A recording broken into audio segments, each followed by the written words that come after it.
l'émission 100% placement. BFM Patrimoine, Cédric Decoeur.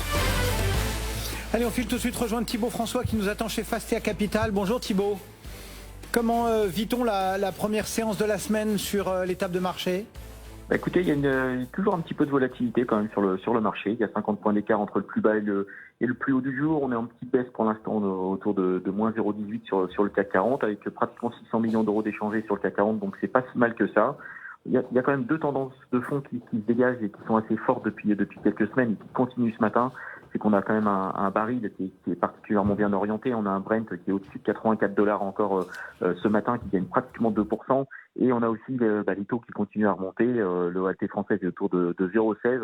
Donc ces deux tendances de fond forcément portent d'une part les valeurs pétrolières sur le CAC 40. On a Total Energy qui gagne pratiquement 2%, qui est au-dessus des 44 € pour Total Energy. Et on a aussi les bancaires qui restent très bien orientés ces dernières semaines. Donc les bancaires restent recherchés. En plus, on parle aussi de fusion et d'opérations sur le secteur bancaire, notamment avec ING. Crédit Agricole pourrait être intéressé par le dossier. Donc tout ça, c'est plutôt porteur, on va dire plutôt sur des valeurs cycliques, sur des secteurs cycliques. Et ça, c'est plutôt inattendu par rapport aux tendances de fond qu'on avait vécues ces dernières années. En plus, cette semaine, on a aussi le retour des publications. Les publications reviennent avec les publications de T3 qui vont être annoncées dès cette semaine, avec deux poids lourds de la cote, LVMH et Publicis qui vont publier cette semaine. LVMH, c'est un baromètre qui est assez intéressant, notamment pour savoir ce qui va se passer en Chine. Et donc, est-ce que la croissance chinoise a été forte sur le troisième trimestre? Et une publication aussi intéressante avec Publicis qui va annoncer son chiffre d'affaires T3. C'est une valeur qui est beaucoup plus cyclique. On s'attend à une bonne orientation de la publicité en général sur le troisième trimestre. On a eu des tendances déjà avec M6 et TF1 qui sont a priori plutôt positives. Donc Publicis devrait aussi annoncer une publication plutôt bonne, peut-être supérieure aux attentes. Donc ça, c'est plutôt intéressant. Donc voilà pour le CAC 40 ce matin, avec une orientation plutôt baissière ce matin, mais quelques espoirs portés par le pétrole et par la hausse des taux. Bon, un mot de Carrefour également ? Oui, Carrefour, depuis quelques mois, ça fait partie des sociétés sur lesquelles il y a beaucoup de rumeurs.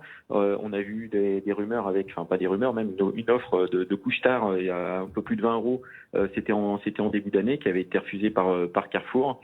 Là, cette fois, on a des rumeurs autour de, c'est même plus des rumeurs. Ça a été confirmé entre Auchan et Carrefour. Donc Carrefour était intéressé par Auchan. Ça avait été annoncé il y a une quinzaine de jours.